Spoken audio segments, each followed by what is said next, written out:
डोभाल जी operation green leaf का plan table पर रखते हैं, लेकिन मोदी जी मना कर देते हैं। 26 मई 2014 मोदी जी के शपथ लेते ही आईएसआई का मेजर इकबाल और कई आतंकवादी ग्रुप प्लान बनाते हैं। नेपाल बॉर्डर से 60,000 करोड़ की नकली करेंसी भारत में भेजो। मकसद एक, भारत में तबाही। डोभाल साहब को जब यह खबर मिलती है, वो एक पल के लिए सन्न रह जाते हैं। इतने बड़े हमले की उन्होंने उम्मीद नहीं की थी। उसी वक्त सुबह होते होते यूपी के मशहूर गैंगस्टर अतीक को पुलिस उठा लेती है। डोभाल जी जानते थे, ऑपरेशन ग्रीन लीफ के बिना आतंकवाद को भारत में घुसने से रोकना नामुमकिन है। तो क्या था ऑपरेशन ग्रीन लीफ और क्यों था ये इतना जरूरी? आइए पूरी कहानी जानते हैं। खनानी भाई कई सालों से हिंदुस्तान में नकली नोट भेज रहे थे। ये काम उन्होंने इस्लामाबाद के एक मदरसे में बैठकर दाऊद और मेजर इकबाल के साथ मिलकर शुरू किया था और 2013 तक वे 11,000 करोड़ रुपए के नकली नोट हिंदुस्तान भेज चुके थे। एक भी नोट पकड़ा नहीं गया था और अब उनका अगला निशाना था कि मोदी जी प्रधानमंत्री ना बन सके। उस वक्त उनके पास एक ब्लूप्रिंट था जो किसी नेता ने उन्हें दिया था। वही नेता जिसके हाथों में कई अंगूठियां थीं और जिसकी एक ही शर्त थी कि उसके खिलाफ कभी कोई गवाह ना खड़ा हो।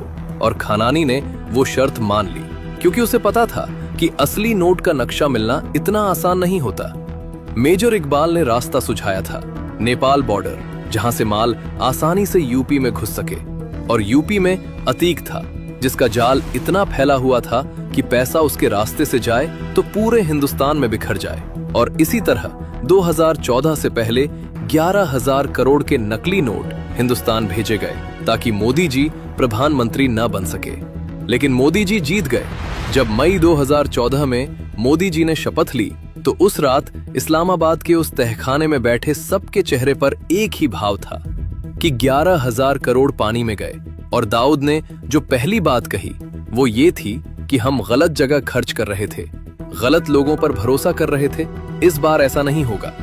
उस रात उन्होंने तय किया कि अब 60,000 करोड़ भेजे जाएंगे, और सिर्फ पैसा नहीं, साथ में हिंसा भी, ताकि देश एक साथ दो मोर्चों पर लड़े और कहीं न पहुंच सके।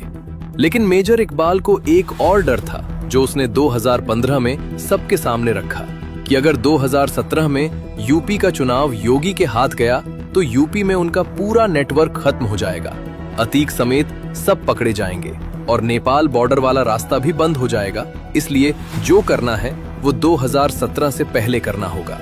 दाऊद ने सुना और बस इतना कहा। तो नवंबर 2016 आखिरी मौका है। और इसी के साथ 9 नवंबर 2016 की तारीख तय हुई जब 6,000 करोड़ की पहली बड़ी खेप नेपाल बॉर्डर से यूपी में घुसनी थी। उरी सर्जिकल स्ट्राइक अभी कुछ ही हफ्ते पहले हुई थी और पूरा देश उस जोश में था जो बरसों बाद आया था, जब ये साबित हो गया था कि हिंदुस्तान अब सिर्फ बयान नहीं देता, घर में घुसकर मारता है। और ये बात पाकिस्तान को भी पता थी कि कुछ बदल गया है। डोभाल जी उस दोपहर अपने दफ्तर के आंगन में टहल रहे थे, जैसे वे अक्सर किसी बड़े फैसले से पहले करते थे, कि उनका एक अधिकारी तेज कदमों से उनके पास आया और रुककर बोला, सर, हमारे एक स्पाई ने खबर भेजी है, पाकिस्तान 60,000 करोड़ के नकली नोट हिंदुस्तान में भेजने की तैयारी कर रहा है। डोभाल जी एक पल के लिए रुके, टहलना बंद किया और फिर धीरे से बोले, 60,000 करोड़, ये बहुत बड़ी रकम है। अगर ये पैसा हिंदुस्तान में आ गया तो हालात बहुत खराब होंगे, बाजार हिलेगा, लोग डरेंगे और जो स्थिरता अभी बनी है वो टूट जाएगी। वो फिर चलने लगे, लेकिन अब उनके कदमों में एक मकसद था। उरी के बाद भी इन्हें अक्ल नहीं आई, लेकिन इस बार हम इन्हें ऐसा सबक सिखाएंगे कि इनकी कभी हिम्मत नहीं होगी। फिर वे उस अधिकारी की तरफ मुड़े और बोले, स्पाई को तुरंत संपर्क करो और ये पता लगाओ कि 60,000 करोड़ के नोट छप चुके हैं या अभी छपने बाकी है, क्योंकि इस एक बात पर सब कुछ निर्भर करता है। अधिकारी मुड़ने लगा तो डोभाल जी ने एक बात और कही, मेरे पास एक प्लान है, ऑपरेशन ग्रीन लीफ। मैं इस बारे में प्रधानमंत्री जी को मनाने की कोशिश करता हूँ। मेजर शोभित शर्मा कोई आज के जासूस नहीं थे, वे कई सालों से पाकिस्तान में थे, उन्हीं लोगों के बीच, उन्हीं की भाषा में, उन्हीं की तरह जीते हुए, और इतने करीब थे कि जिन लोगों की खबरें वे दिल्ली पहुंचाते थे वे लोग उन्हें अपना आदमी समझते थे उन पर भरोसा करते थे और यही उनकी सबसे बड़ी ताकत थी। वे लियारी गैंग में शामिल थे। खानानी भाइयों से उनके अच्छे संबंध थे और मेजर इकबाल के साथ भी वे कंधे से कंधा मिलाकर काम करते थे और इसी वजह से 60,000 करोड़ वाली खबर सबसे पहले उन्होंने ही डोभाल जी तक पहुंचाई थी। अब उन्हें नया आदेश मिला था, ये पता करो कि नोट छप चुके हैं या अभी छप रहे हैं। मेजर शोभित शर्मा ने एक योजना बनाई। उन्होंने खानानी से मुलाकात की और मेजर इकबाल को भी साथ बुलाया और बातों बातों में ये बात छेड़ी कि नेपाल बॉर्डर का रास्ता अब पहले जितना सुरक्षित नहीं रहा। हिंदुस्तानी एजेंसियां उस रास्ते पर नजर रखने लगी है और अगर इतनी बड़ी रकम उसी पुराने रास्ते से भेजी गई तो पकड़े जाने का खतरा है। मेरे पास कई और रास्ते हैं, ऐसे रास्ते जो किसी की नजर में नहीं है। मैं ये पैसा हिंदुस्तान में सुरक्षित पहुंचा सकता हूं। खानानी कुछ देर उसे देखता रहा, फिर मेजर इकबाल की तरफ देखा और फिर बोला, पहले देखो। खानानी उन्हें एक फैक्ट्री में ले गया। मेजर शोभित शर्मा ने जो देखा वो उन्होंने पहले कभी नहीं देखा था। एक बहुत बड़ा गोदाम और उसमें करोड़ों रुपए के नकली नोट पहले से बंडल बंधे हुए, थैलों में भरे हुए, भेजे जाने के लिए तैयार, बस एक इशारे का इंतजार। नोट छप चुके थे। मेजर शोभित शर्मा ने चेहरे पर कोई भाव नहीं आने दिया। वे वहां खड़े रहे, गोदाम को देखते रहे और मन ही मन वो सब दर्ज करते रहे जो वे दिल्ली को बताने वाले थे। लेकिन खानानी के मन में एक डर था जो उस पूरी मुलाकात के दौरान उसकी आंखों में दिखता रहा कि कहीं ये खबर डोभाल जी तक न पहुंच जाए, क्योंकि अगर दिल्ली को पता चल गया तो सारा खेल खत्म। उधर दिल्ली में पीएमओ के एक कमरे में सिर्फ 2 लोग बैठे थे, मोदी जी और डोभाल जी। डोभाल जी ने सीधे बात शुरू की, सर, ऑपरेशन ग्रीन लीफ को जितनी जल्दी हो सके लागू करना होगा। इस बार 60,000 करोड़ नेपाल बॉर्डर से हिंदुस्तान में आने वाले हैं और ये नकली करेंसी है जिसे पकड़ना बेहद मुश्किल है। मोदी जी कुछ देर चुप रहे। वे गहरी सोच में थे। उन्हें पता था कि अगर ऑपरेशन ग्रीन लीफ अचानक लागू किया गया तो देश में बड़ी हलचल मचेगी, आम आदमी परेशान होगा और जो असर होगा वो सिर्फ दुश्मन तक नहीं रुकेगा। मोदी जी ने मना किया, डोभाल जी, ये सही कदम नहीं होगा। डोभाल जी ने एक पल रुककर कहा, सर, अगर ये पैसा हमारे देश में आ गया तो आतंकवाद को रोकना नामुमकिन हो जाएगा। ये सिर्फ करेंसी नहीं है, ये उस पूरे नेटवर्क की रीढ़ है जो देश के अंदर हिंसा फैलाना चाहता है। मोदी जी ने पूछा, कोई और तरीका नहीं है डोभाल जी? डोभाल जी ने सीधे आंखों में देखकर कहा, सर, पैसा छप चुका है और इन लोगों की हिंदुस्तान में पकड़ बहुत मजबूत है। यूपी से लेकर बॉर्डर तक उनका नेटवर्क फैला हुआ है। इसके अलावा कोई रास्ता नहीं बचता। फिर थोड़ा रुककर बोले, लेकिन सर, ऑपरेशन ग्रीन लीफ लागू करने से पहले यूपी में इनका नेटवर्क तोड़ना होगा, क्योंकि जब तक वो नेटवर्क खड़ा है तब तक ये पैसा किसी न किसी रास्ते से अंदर आता रहेगा। कमरे में चुप्पी छा गई। मोदी जी खिड़की की तरफ देखने लगे। बाहर दिल्ली थी और उनके कंधों पर एक ऐसा फैसला था जो करोड़ों लोगों की जिंदगी को छूने वाला था। 7 नवंबर की सुबह मेजर शोभित शर्मा की खबर डोभाल जी तक पहुंच चुकी थी। करेंसी छप चुकी है और 9 नवंबर को वो हिंदुस्तान में दाखिल होगी। डोभाल जी उसी सुबह यूपी के डीजीपी से मिले। कोई लंबी बैठक नहीं, कोई फाइल नहीं, सिर्फ एक निर्देश। पीएमओ से आदेश है, अतीक को जितनी जल्दी हो सके गिरफ्तार करना है। डीजीपी ने एक पल सोचा, फिर बोले, सर, अतीक का नेटवर्क बहुत बड़ा है।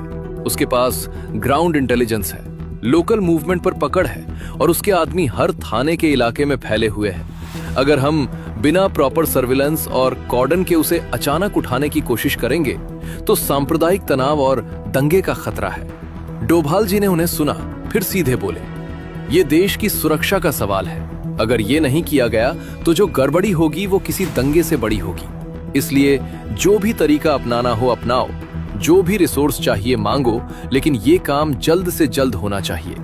डीजीपी समझ गए कि ये एक रूटीन अरेस्ट नहीं थी, ये एक ऑपरेशन था जिसमें देरी की कोई गुंजाइश नहीं थी। उन्होंने वापस जाते हुए अपने स्पेशल टास्क फोर्स को अलर्ट पर रखने का आदेश दिया। सर्विलेंस टीमें तैनात हों, मूवमेंट ट्रैक हो और जैसे ही मौका मिले ऑपरेशन शुरू हो। एसटीएफ के अधिकारियों को उसी रात एक क्लोज्ड डोर ब्रीफिंग दी गई, जिसमें सिर्फ इतना बताया गया कि टारगेट की लोकेशन कंफर्म करो, उसकी मूवमेंट का पैटर्न समझो और किसी भी हालत में कोई लीक नहीं होनी चाहिए, क्योंकि अगर अतीक को जरा भी भनक लगी तो वो अंडरग्राउंड हो जाएगा और फिर उसे निकालना और भी मुश्किल होगा। डीजीपी जानते थे कि ये ऑपरेशन सिर्फ एक गिरफ्तारी नहीं थी, ये उस पूरे नेटवर्क की कमर तोड़ने की पहली कड़ी थी और इसे अंजाम देने के लिए उनके पास सिर्फ 48 घंटे थे। उस रात इस्लामाबाद में खानानी के गोदाम में जो हलचल थी वो किसी और रात जैसी नहीं थी। दर्जनों आदमी एक साथ काम कर रहे थे। नकली नोटों के बंडल बक्सों में बंद हो रहे थे, बक्से ट्रकों में लोड हो रहे थे और खानानी खुद वहां खड़ा था, एक एक खेप पर नजर रखते हुए, क्योंकि इस बार दाऊद की चेतावनी उसके कानों में गूंज रही थी। उस शाम दाऊद ने उसे अलग से बुलाया था। कोई लंबी बात नहीं हुई।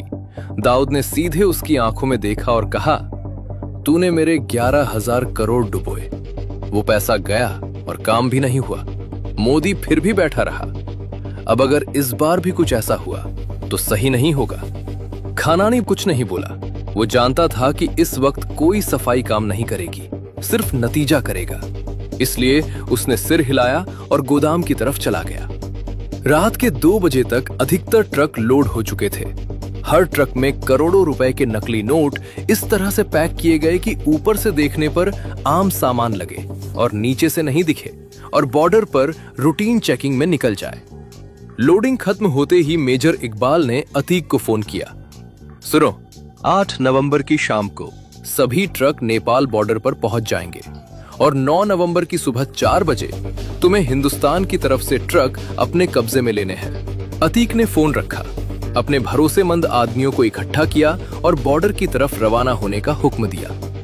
8 नवंबर की शाम इस्लामाबाद की उस फैक्ट्री में सभी ट्रक तैयार खड़े थे, नोटों से भरे, बंद, रवाना होने का इंतजार करते हुए। बस एक आखिरी हरी झंडी की देर थी। मेजर शोभित शर्मा भी वही थे, उन्हीं लोगों के बीच उसी फैक्ट्री में, चेहरे पर वही भाव जो पिछले कई सालों से लगाए हुए थे, लेकिन मन में वो सब दर्ज करते जा रहे थे जो दिल्ली को जाना था।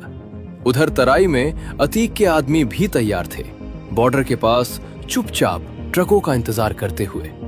और उसी सुबह दिल्ली में एक बंद कमरे में 4 लोग बैठे थे, मोदी जी, डोभाल जी, वित्त मंत्री अरुण जेटली जी और आरबीआई गवर्नर। डोभाल जी ने कहा, सर, यह ऐलान आज रात ही करना होगा, 1 भी घंटे की देरी नहीं हो सकती। मोदी जी ने एक बार सबकी तरफ देखा, फिर धीरे से सिर हिलाया। फैसला हो गया था। उसी वक्त यूपी में एक पुलिस टीम पूरे दस्तावेज और वारंट लेकर निकली थी। एसटीएफ के जवान प्लेन क्लोथ्स में, अतीक की लोकेशन कंफर्म हो चुकी थी और ऑपरेशन शुरू हो गया था। कुछ ही देर में अतीक पुलिस की गिरफ्त में था। इस्लामाबाद में दाऊद, मेजर इकबाल, खानानी भाई और कई और लोग एक कमरे में बैठे थे, ट्रकों के बॉर्डर पार करने का इंतजार कर रहे थे, घड़ी देख रहे थे और रात 8:15 हो चुके थे। तभी एक आदमी भागता हुआ कमरे में घुसा। उसकी सांसें उखड़ी हुई थी। भाईजान, टीवी पर देखो, क्या आ रहा है। सब एक साथ टीवी की तरफ मुड़े। स्क्रीन पर मोदी जी थे, सीधे देश को संबोधित करते हुए, और वो ऐलान कर रहे थे कि आज रात से 500 और 1000 के नोट बंद। कमरे में कोई नहीं बोला। नोटों से भरे ट्रक बाहर खड़े थे। सब कुछ तैयार था और सब कुछ एक झटके में कागज हो गया था। खानानी बड़ा उठा, कमरे से बाहर निकला, छत पर गया और उसी वक्त नीचे गिरकर उसने अपनी जान दे दी। उस रात हिंदुस्तान ने एक ऐसी लड़ाई जीती जो किसी मैदान में नहीं लड़ी गई थी। डोभाल जी ने वो किया जो एक सच्चे सेवक करते हैं, बिना शोर के, बिना श्रेय लिए, सिर्फ देश के लिए। और उनकी वो बहादुरी इतिहास के उन पन्नों में दर्ज है जो आम लोगों को कभी नहीं दिखते। और मोदी जी ने वो फैसला लिया जो शायद दुनिया का कोई और नेता उस वक्त नहीं ले सकता था। करोड़ों लोगों की तकलीफ जानते हुए भी देश की सुरक्षा को पहले रखा। कुछ फैसले इतिहास बनाते हैं, ये उनमें से एक था।